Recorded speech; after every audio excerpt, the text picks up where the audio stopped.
I am Shannon Moody with Kentucky Youth Advocates. So, for those of you who are brand new and don't know a whole lot about Kentucky Youth Advocates, we are a nonprofit, nonpartisan advocacy organization for kids and families, and we focus on policy and systems change. So, making sure that our decision makers have the information they need to make good decisions that are rooted in data and research. And we do that in coalition and in partnership with many folks across the state of Kentucky who have kids' best interests in mind as well. And we're really glad to have some of those partners on today and maybe potential partners in the audience as well. So just as a reminder, we are going to be debriefing the Kentucky General Assembly from 2025, that legislative session, and doing a little bit of a look ahead to 2026, and at least in the interim in the summer. So you'll be hearing from myself and my colleague Alicia Watley, as well as Mara Powell. They will introduce themselves later as we jump in. But I am, again, I'm Shannon Moody. I am the Chief Policy and Strategy Officer here at Kentucky Youth Advocates, and really look forward to fielding questions as you'll have them later on today. So just as a reminder, we have a part-time legislature in Kentucky. So that means we have legislators who are generally professionals in some other arena. They are often working in or employed in some other capacity or retired. We have 100 House members and 37 Senate members, and we are just finished up that 2025 legislative session, which was a 30-day session. Oftentimes it is a cleanup session. In even numbered years, we have 60-day sessions. This one was, again, a 30-day session. And there's no budget discussions or, budget decisions that are made typically during the odd number of years. So we saw several changes in House and Senate leadership, including in committee chairpersonship. So we saw a split of the Education Committee into a post-secondary and a secondary education committee. We saw chairmanship change within both the House and the Senate in a couple of key committees that work on kids issues. And then we also saw changes in Senate leadership with the exit from former Senator Damon Thayer and the inclusion of Senator Max Wise into that seat. So lots of changes. We saw some of that play out during the legislative session as they were kind of orienting and getting used to some of those new roles. And then also, just as a reminder, the Kentucky House and Senate has a super majority Republican membership. So our General Assembly tends to lean towards those Republican identified values and focus areas. So this legislative session in 2025, the Senate had filed around 270 bills. They had said at the beginning that they were going to try to limit the amount of bills filed this session. And I think they kind of stuck to that a little bit, not for everyone. The House had 814 bills that were filed, which is a lot. Sometimes during especially legislative sessions that are longer, those 60-day sessions, we see more bills filed from both chambers, but still a whole lot of bills to wade through. So if you were spending any time this legislative session analyzing bills, you stayed very busy like our team here at KYA. So we are going to spend a little bit of time talking about what the Kentucky Blueprint for Kentucky's Children focused on within our legislative agenda. As a reminder, that Blueprint for Kentucky's Children is made up of partners across the state of Kentucky, over 100 partner organizations that are multi-sector that look at many different issues across Kentucky. And Alicia is going to dig into what that policy agenda is. And we'll start by reflecting on the wins of the 2025 session. So I'm going to pass it over to Alicia Watley. Hey everyone, thank you, Shannon. As she said, my name is Alicia Watley. I'm the Senior Policy and Advocacy Director here at Kentucky Youth Advocates. And so I'm going to be spending a little bit of time walking through some of the wins that we saw this year. This is not going to be an exhaustive list of everything good that happened in the legislative session, but we picked out some of the ones we wanted to highlight for folks. that are kind of really important to kids and families and a lot of our partners across the state that worked on these issues. So this first slide is really going to focus on those Blueprint for Kentucky's Children wins. So the items that were on our identified agenda at the beginning of the session. And then we'll get into some that were not on the blueprint, but we still think were great wins for kids. So the first one that you'll see here on the screen is Senate Bill 73. This was sponsored by Senator Julie Rocky Adams, and it was really in response to a growing problem that we're seeing in Kentucky and across the country, which is sexual extortion of kids, especially teenagers. And this is, of course, a crime where an adult is often a perpetrator on a child, using usually technology or some other means to extort money or something else from kids for explicit images, and putting them in a really scary and dangerous situation. So this bill is trying to address that problem in a couple of different ways. The first thing is to increase the accountability for perpetrators. So it made a few changes to the criminal aspects of what happens to those who are caught as a perpetrator in these crimes. And then also boosting awareness, because what we find is that this is something that is popping up quite a bit, but it's not talked about a whole lot among families, parents, and folks who are just maybe not aware that this is happening. And so we want to boost the awareness here, and this bill is going to do that by making sure that school systems are providing some education and information to kids and their families through different communications from the school throughout the year. So we're really excited to see it this passed. It had strong bipartisan support in both chambers. It actually passed unanimously in both the Senate and the House, which I think is almost unheard of. So we were really excited to see that. And the governor signed this one into law. So really a huge win for kids across the state. The next one that you'll see on the screen is Senate Bill 100, and this is an effort that we have been working on for a few years now, and it's really related to youth nicotine and tobacco use and trying to kind of curb the initiation of those products, especially after the explosion of the e-cigarette and vape market that's happened over the last several years.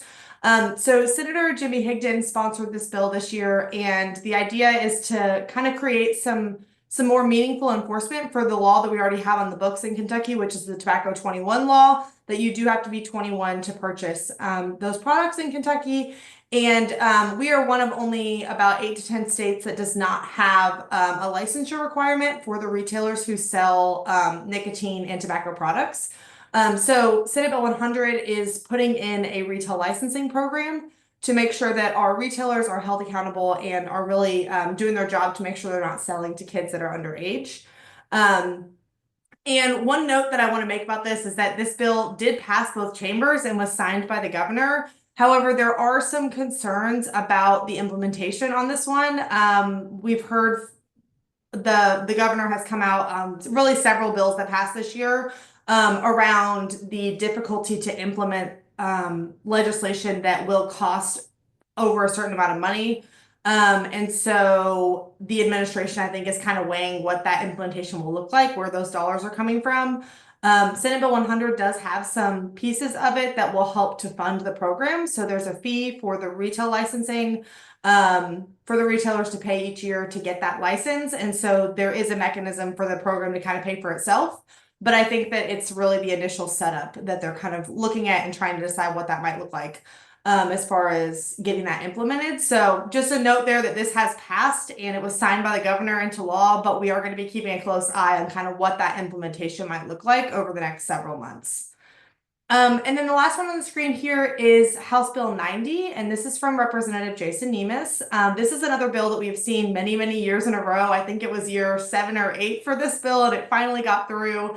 But we have been talking about this for quite a while with several of our partners. It's really around offering different birthing and prenatal and postpartum care settings for moms across the state. So removing some barriers in our current law, certificate of need requirements, and taking those away to open a freestanding birth center. So Kentucky does not have any freestanding birth centers right now that are not connected directly to a hospital system. And a lot of the reason for that is because of the certificate of need requirements that were making it difficult to kind of get those centers opened and licensed. What we know is that freestanding birth centers can be a really safe and equitable option for moms. In other states, we've seen really great outcomes for mom and baby. And we also know that there's a lot of parts of Kentucky that are kind of deserts for that kind of care.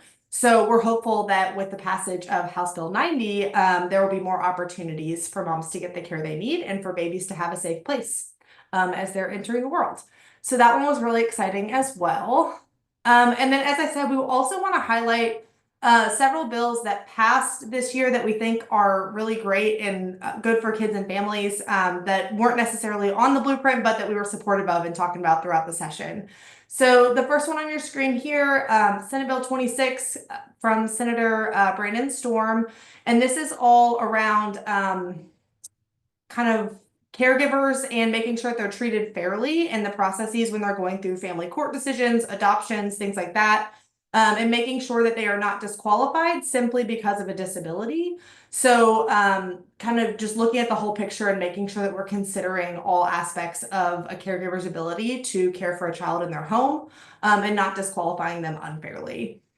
The second one that you'll see is Senate Bill 120, and this is really an effort to keep kids safe in every aspect of their, their lives during the day. We have a lot of things at schools on how we keep kids safe from abuse and neglect and have good reporting happening. We obviously have lots of others in the community that have eyes on kids and are doing that kind of reporting. And Senate Bill 120 is taking a look at coaches and others who are working with kids in athletic settings. And so we want to make sure that they are trained on how to, if they see something that might be concerning on one of the student athletes, and then what to do with that information. So how, their responsibility to report, also how to make a report and what to do with information that they might have. So this was from Senator Cassie Chambers Armstrong. And again, we're really excited about this just to protect kids in that setting. The next one you'll see here, Senate Bill 181, again, is really around child welfare in the school setting and making sure that there's not inappropriate communications happening between a student and a teacher or other kind of faculty member in the school. So this is from Senator Lindsay Tishner, and it kind of puts into place some safeguards for kids to kind of put in rules around how somebody in the school building can communicate with a student. So, saying that can't be through just text messaging, it needs to be through kind of an approved platform of some sort that can be traceable and is not private.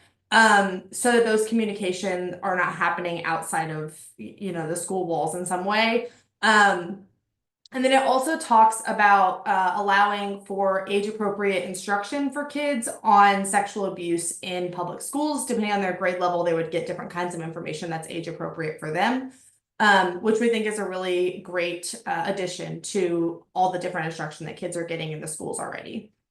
And then the last one that you'll see on the screen, this is another one that has come back from previous years, and we were really excited to see that it passed this year, House Bill 242 from Representative Samara Heverin. And this is all around transparency of data from the child welfare system in Kentucky. So there are some provisions in this bill that will make it easier and more straightforward to get data that is not identified, but from the child welfare system, especially for researchers to kind of better understand what's happening within our child welfare system in Kentucky. And I know there were some barriers in the past to being able to get that kind of data. And so this bill will make that easier for us to do better research. And I think that that's it for this slide. I think I'm going to be passing it back to Shannon to talk a little bit about missed opportunities. Thanks, Alicia. Yeah, so unfortunately, we did not see everything that we had hoped go through that was on the blueprint agenda this session. But as we know, sometimes it takes multiple years and multiple sessions to get things across the finish line.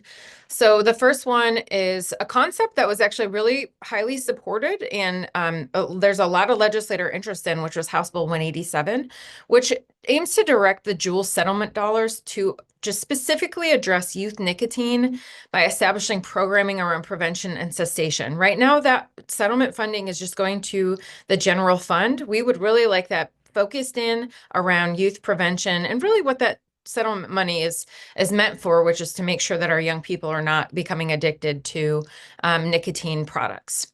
So we will likely see that in 2026, I would guess, and hope to see that progress next session. The next item listed, well, it's really two. It's House Bill 291 and Senate Bill 118.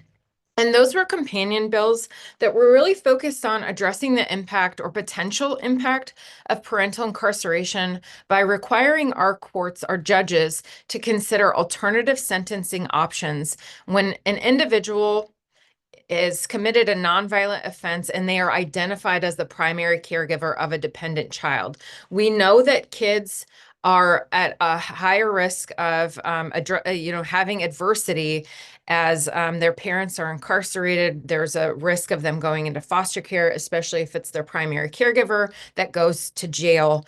We wanted to see this legislation get into place and really start to make an impact on the high rates of parental incarceration we are seeing in Kentucky. Unfortunately, 291, sponsored by Representative Wilson, made it through the House. It did not make it through the Senate.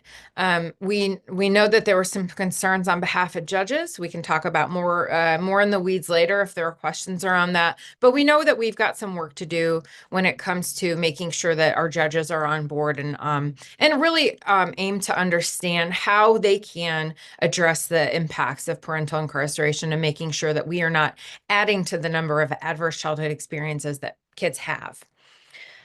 House Bill 326, that was a bill that we were following really closely. It was identified on the blueprint, and it was seeking to establish standards for children and families to protect them from utility disconnections, specifically during extreme hot and cold temperatures. We know that utility disconnections happen when there's some economic instability in the home. We wanted to ensure that our most vulnerable, like babies who cannot regulate their temperature, were not significantly impacted by a disconnection during those extreme temperatures. There is interest from both sides of both parties, but unfortunately we were not able to get it through this year, and hope to work on some similar measures in the coming legislative sessions. Another area that we got hopeful around, and there's definitely interest in, which is in the housing area. We know that housing across Kentucky is an area of vulnerability within every single county, and affordable and accessible housing is important for kids and families, for their safety, for their stability, for them to be able to work and go to school.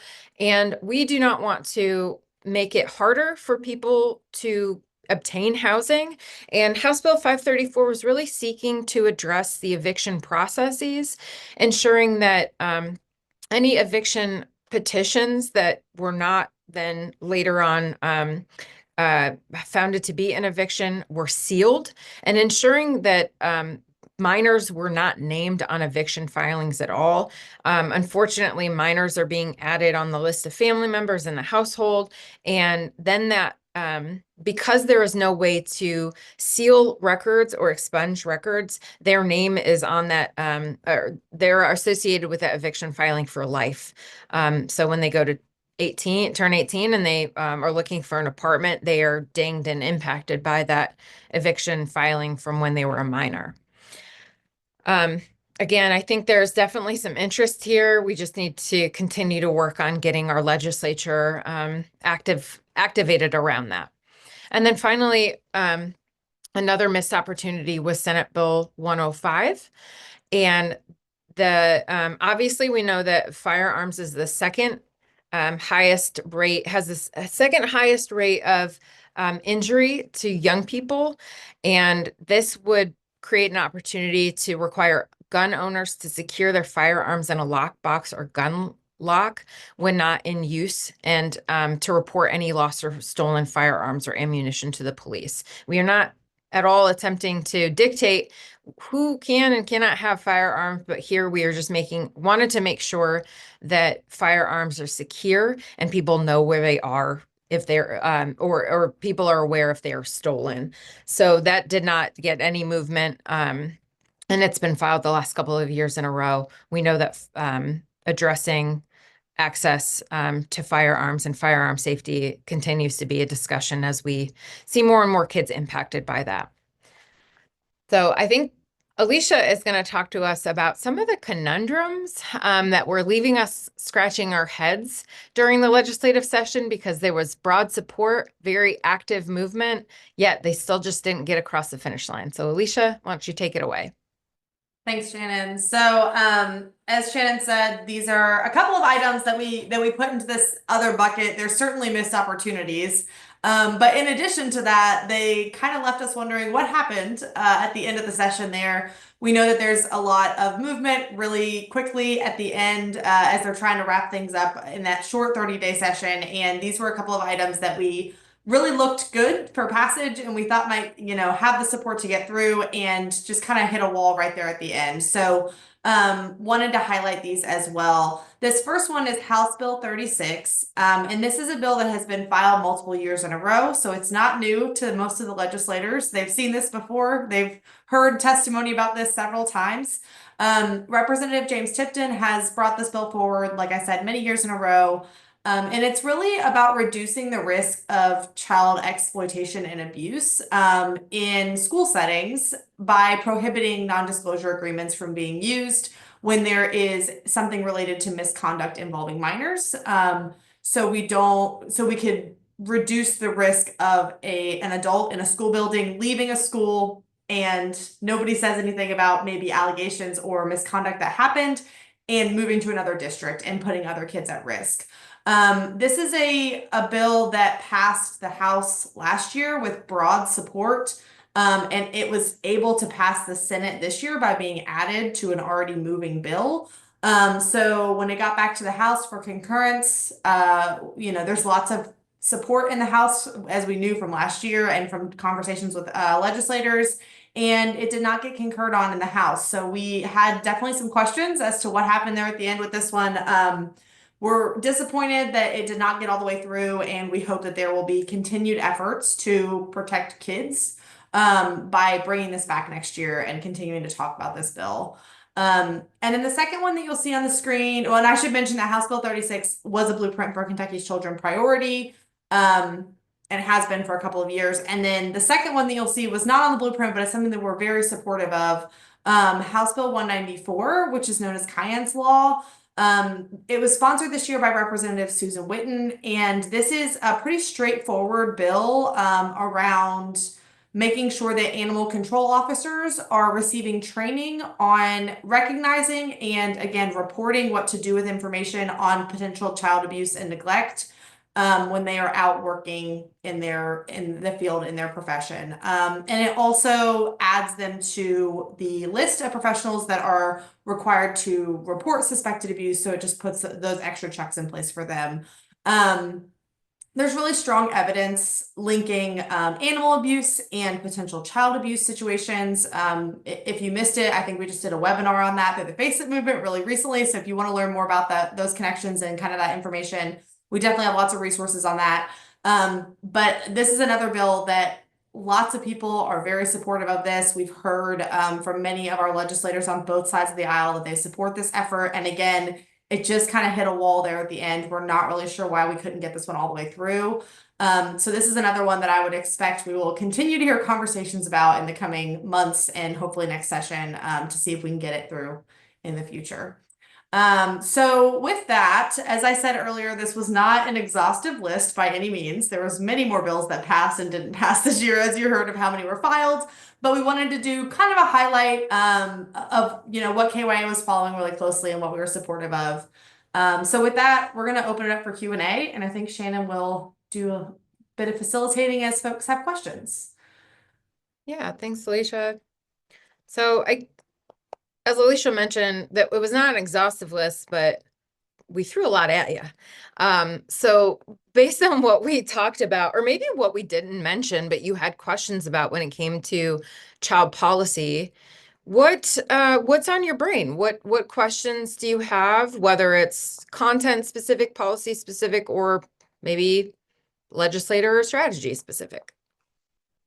You can drop those in the chat. You can raise your hand. You can unmute yourself, whatever is most comfortable.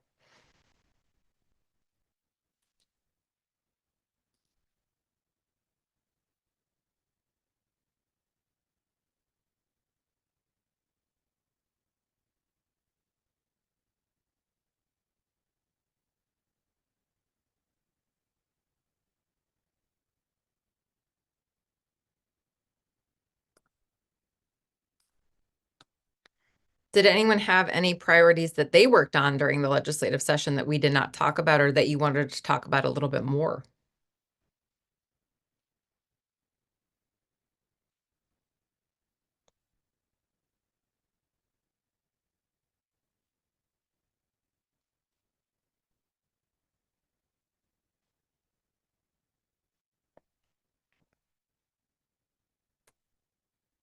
We call this a therapeutic pause.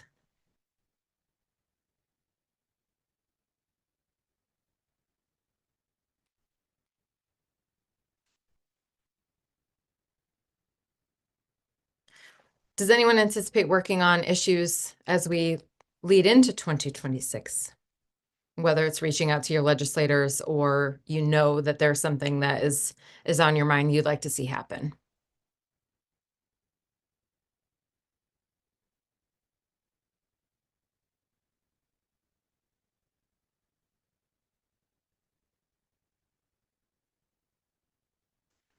Okay, I see one question in the chat. Thank you so much. The question is, has KYA made any efforts around protecting LGBTQ students? That's a great question. So some of the things that we have identified in previous legislative sessions and have been pretty actively engaged around are, first of all, monitoring any legislation that is filed that we think could impact LGBTQ youth in Kentucky. So sometimes the language is a little bit unclear. So we dig in a little bit more to figure out whether or not we do think that LGBTQ youth would be more vulnerable as a result of that policy. Or sometimes when the language is really clear, analyzing and trying to assess what the impact of that would be. Oftentimes what we do is reach directly out to the legislator to either clarify the impact or intent, or to educate on what impact that legislation or that bill filed may have on LGBTQ youth. So there were a couple of bills that we followed closely this year that really changed pretty significantly throughout the process with like amendments and other things that were tacked on or removed. So I know that one of the items that we paid close attention to was the bill related to conversion therapy. And that bill, while initially filed, was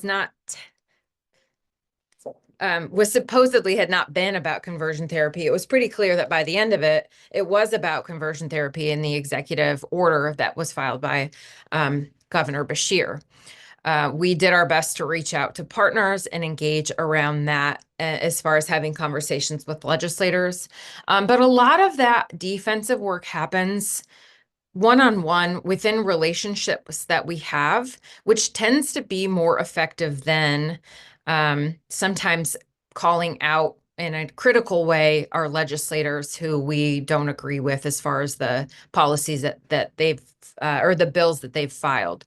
So yes, we do work around ensuring that our LGBTQ youth are held harmless as much as possible. We are not always effective in the defensive work that happens there. We try really hard to make sure that our legislators understand that emotional and sometimes physical impact of those bills that get filed so that they understand the potential harm that may be caused as a result of some of those bills. And thankfully, while there were bills filed this year that got through, some of them changed so significantly that our LGBTQ youth may not be as poorly impacted as they were originally filed. So I hope that answers your question. If you have more questions about that, please feel free to drop in the chat or unmute yourself. We do have a couple more questions in the chat. Sarah submitted a question that said, what were some of the concerns expressed regarding SB 105 regarding safe storage practices for firearms? How far was the bill from receiving the necessary support? So often what we hear from legislators when we have conversations about safe storage are a couple of things.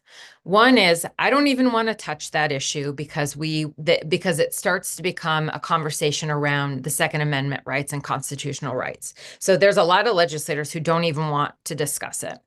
So another area that we often hear feedback wise is there are concerns that if parents, caregivers, or just adults are required to store their firearm in a locked box, that they have concerns that if somebody were to enter their home or attack them in their home, that they would not be able to retrieve that firearm fast enough to defend themselves.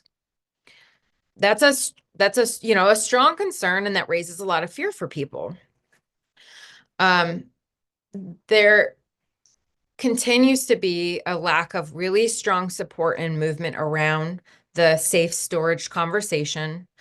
While we have seen bipartisan bills filed, again, I think that there's some concerns around the constitutionality issue, as well as this kind of the slippery slope around as soon as you start to restrict this, then we're worried about you're restricting my rights further here and here. So that's been the conversation. I think the more that advocates can talk about the need for common sense, common ground changes, the better, because we know that our kids, especially our adolescents who are maybe experiencing some really significant mental health crises, or our little kids who don't understand what they're picking up, and they're there's a misfire or a firearm going off, without a parent really even understanding that their child had access to it and that was a potential.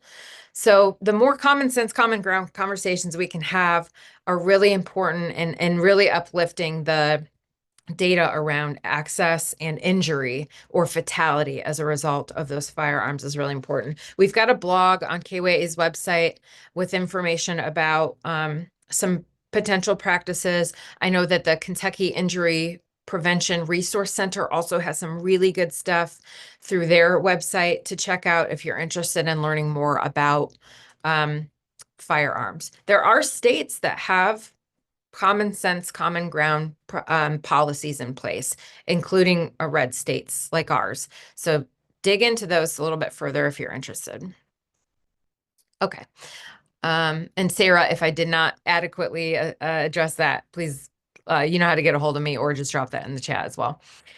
And then Anne had a question around, has anyone tried to mandate trauma-focused therapy for our foster children?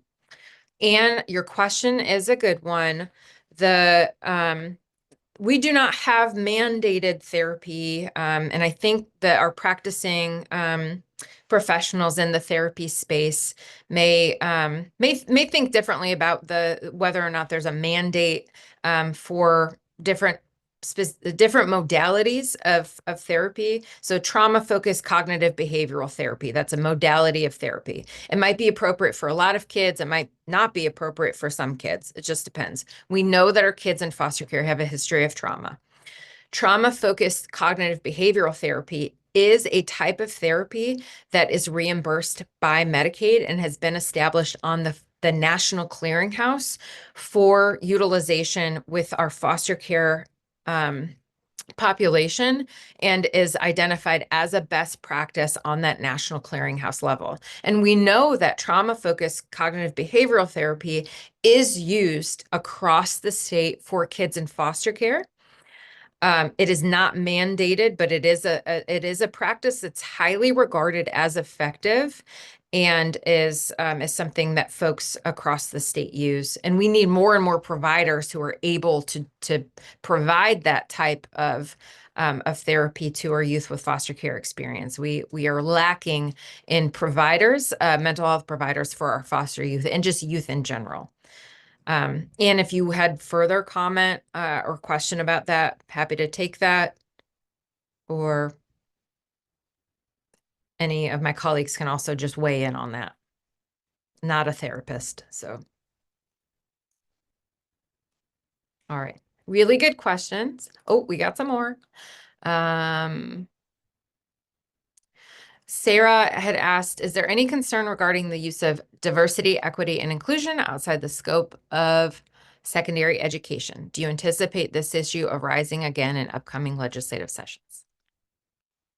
Yeah, I think we saw some really clear policies that were filed this year that were addressing specifically DEI practices in post-secondary and primary and secondary education. I think on the national level, we're seeing continued focus in that area. And I would anticipate more bills being filed in the 2026 legislative session that would continue to address in some way, whether remove or prohibit DEI policies. And then Mallory, if you want to talk more about that, you're welcome to do that. She had left a comment in response to Sarah in the chat as well about Senate Bill 165.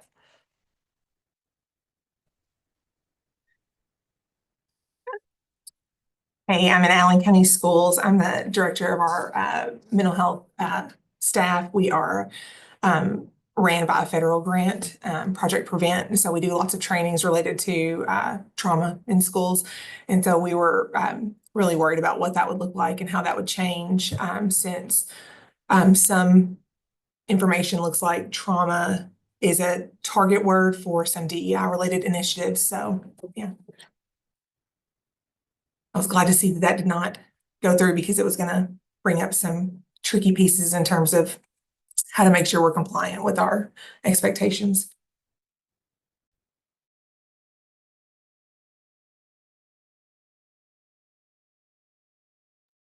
Yeah, thank you all for jumping in and asking questions. Once we got warmed up, we had lots of really good questions, so we appreciate that. And thanks to Shannon for jumping in and kind of digging into some of those issues. Certainly some things that we are going to see come back up next year. So we'll be keeping an eye on many of those issues that you all talked about. And hopeful that some of these items that didn't pass are kind of on the agenda moving forward. So I think the next thing that we want to dive into is really just looking ahead. So we finished the 2025 session. We, as much as we can have reflected and, debriefed from that session. And now we're going to be looking ahead to the interim, which is kind of this time frame in between sessions. So generally, the interim period in terms of our legislators working in Frankfurt happens from June to about December. And during this time, they will be working a lot less than they do during a legislative session, but committees are often meeting about once a month during this time frame. So we'll be looking out for committee meetings starting in June. And this interim period is really a great time to just start educating our legislators about issues. So you'll see just different topics brought before committees throughout the interim. They will be able to ask questions and talk to different folks who have, different perspectives on issues and are bringing data and information to them, really just in preparation for 2026. So things that people want to see happen or addressed in 2026 will be on interim agendas throughout the summer and fall. What you will not see is any legislation filed or bill numbers or anything like that during the interim timeframe. It's just issue areas, and they will not be voting on anything. So committees will meet and talk and ask questions and discuss, but they don't have any action to take on those items during this interim period.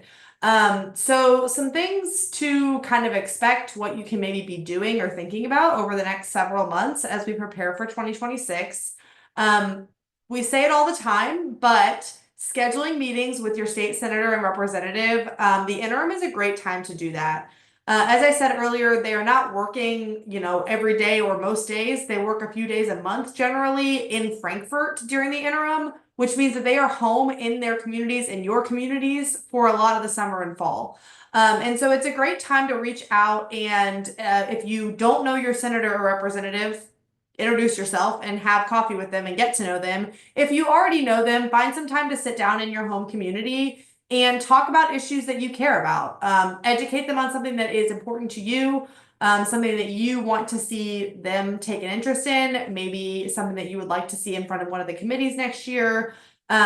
Just start talking about the issues that are facing kids and families that are important to you and educating them about those issues. I think Shannon mentioned it at the very beginning that legislators are not experts on all the topics that come in front of them every year, so they rely on folks like you in your communities, constituents who are experts on different areas to really bring forward the information to them. So this is a really great time to start doing that outreach and get those meetings scheduled. Another thing that we would encourage you to be doing, as there's some what we might consider downtime in the summer, depending on what your phase of work looks like, is really just start digging into data and research on those issues that are important to you.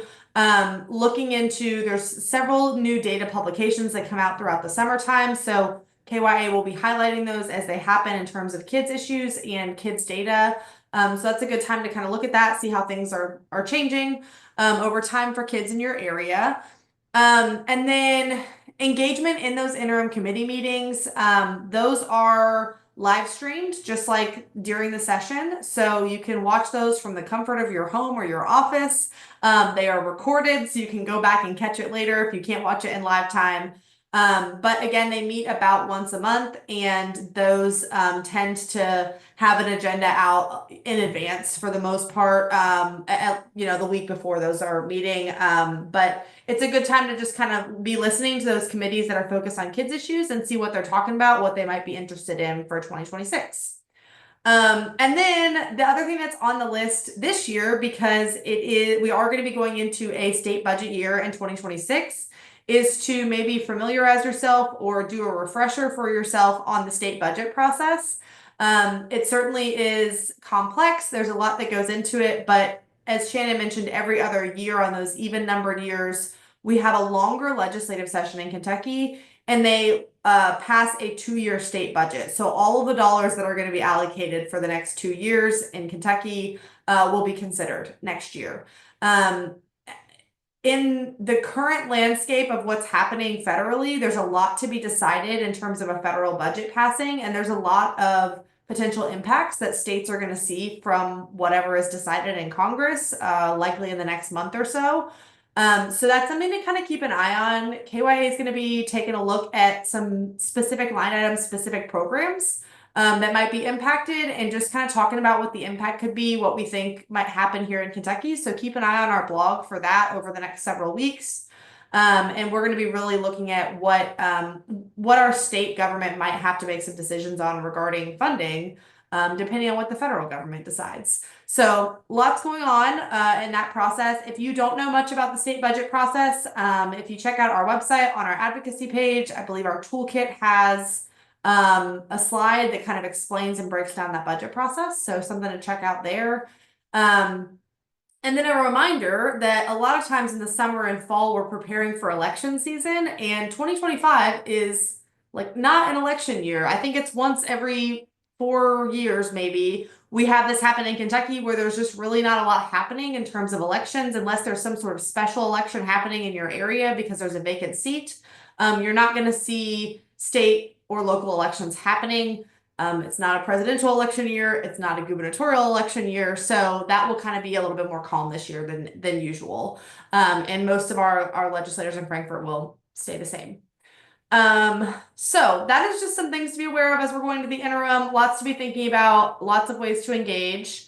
And then the other thing that you will see at the bottom of this slide is coming soon. I think the last slide of this presentation, and then we'll send it out afterwards, is we are launching a Blueprint Partner Survey where we're really looking for some feedback from you all. We want to hear, some interests in terms of engagement with KYA's content and what we're doing there. But also we want to hear from you about what's on your mind for 2026. So both policy items or issue areas that feel really important that you would like to continue having us talk about and look into, and then also those budget items. So what are things that you would like to see focused on in the state budget, investments that you think need to be made or considered? So please be looking out for that survey. I think it is now in the chat in front of you. It'll be open for a couple weeks, so take some time to fill that out. We'd really love your feedback there. And then one other thing that we just wanted to kind of make sure is in front of folks is all of the lovely people of KYA's policy team. Wanted to give you all a breakdown of kind of who does what at KYA in terms of our policy, focus areas. If you're not familiar with everyone on our team, hopefully at some point you will have a chance to meet most of those people and dig into a policy area that you're interested in. So you can see on the screen who kind of focuses on which areas. Of course, if you reach out to anyone on KYA's team, we'll get you connected to the right person. But if you want to sit down and have sort of a one-on-one and really just talk through some policy issues with somebody on our team who focuses on the area that you're interested in, we would be happy to do that throughout the summer. So lots of opportunities there, just making sure you kind of know which person to be looking for. And then the other thing to note is that we have several kind of topic-based coalitions that we lead, working on different initiatives and different types of work across the state. And so if there's something that you're really interested in, somebody on our team would be able to get you connected to the right people if you want to engage in one of those coalitions that you're not already engaged in. So wanted to put this in front of you, and then I think I'm going to be turning it over to Mara to talk a little bit more about engagement opportunities. Yes, thanks, Alicia. So Mara Powell here at KYA. I'm our Chief External Affairs Officer. Appreciate you all joining us today. If you're signed up for our Blueprint emails, you've probably seen my name quite a bit, especially during the session and with our statements and all of that go out. So appreciate you all plugging in, and just a few ways to stay engaged throughout the interim, including making sure that you're signed up for those partner emails. By signing up for today's webinar, you will automatically be signed up. So that's the good news. But if you have colleagues who are interested, we have that linked on our Blueprint webpage. So be sure to check that out. I also wanted to mention that KYA offers a variety of different types of trainings and engagement opportunities for our Blueprint partners in particular. So on our advocacy webpage, we have a form to fill out if you are interested in booking an advocacy training or a data deep dive for your organization. And I'll go ahead and drop that form in the chat as well. So that kind of allows folks to get a little bit more familiar with the legislative process, what Frankfurt's like, some advocacy tips, usually some previews on content and that sort of thing. So we offer that information and how to request that on that form and on that webpage. So be sure to check that out. And yeah, if you're not familiarized with the Blueprint webpage, kya.org/blueprintky, that's where throughout the session, especially where we have a hub of information on fact sheets on each of the priorities, a link to our bill tracker that was active throughout the session, tracking all of the bills mentioned today and maybe a few others. KYA's blog is really active. We have a podcast and social media as well, in which we share a plethora of information on kids issues and what's happening in Frankfurt. And we'll continue to do so throughout the interim to lift up when there are relevant committee meetings that Alicia mentioned, in which are elevating some of the issues that we know our advocates care about related to kids. So stay plugged in as much as you can, and we hope that you stay engaged. We also, with the Blueprint, we're hoping to do more of these kind of quarterly webinars, so more information to come soon. We'll host one in the summer and then looking ahead to the fall. So being on our listserv and checking out that website on our social media and all that, you'll be able to get the latest information on any upcoming webinars or other events. So yeah, appreciate any way in which you can stay plugged in with the Blueprint and KYA's team. And as Alicia mentioned, we have that survey, and I'd linked it in the chat. Since looks like we're going to be ending here a little bit earlier, it'd be great if you can go ahead and scan that QR code and start filling out that survey here before the noon hour is up that you had booked with us. So really appreciate everyone tuning in today. And yeah, I'll kick it back to Shannon if there's any other closing remarks. Thanks so much for joining us today. Thanks, Mara. I'm thinking about just practicing that therapeutic pause again for folks to just fill out the survey during this time. But if that would be too awkward, I will. I would like to thank my colleagues Alicia and Mara for covering all of the items today.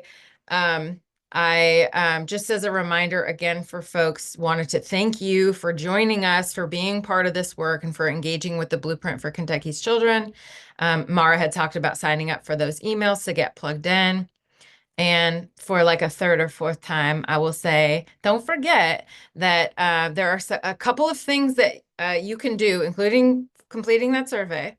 But in addition to completing that survey, you could also think about in the next week or next even day, signing up to become a Blueprint partner, completing the survey, reaching out to your legislator, whether that's your House member, your Senate member. If you're unsure of who they are, all of that information is linked in the Blueprint information that has been included here.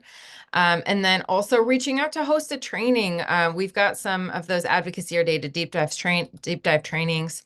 Engage your board, engage your staff around some of the advocacy opportunities. We'd love to stay connected. We want you all to feel like we are a good resource whenever you have questions about policy change when it comes to kids and families. So think about those options, and we'll hope to see you again soon during those quarterly conversations and maybe in the interim at a couple of different points. So thanks again for your time. Go fill out that survey, folks.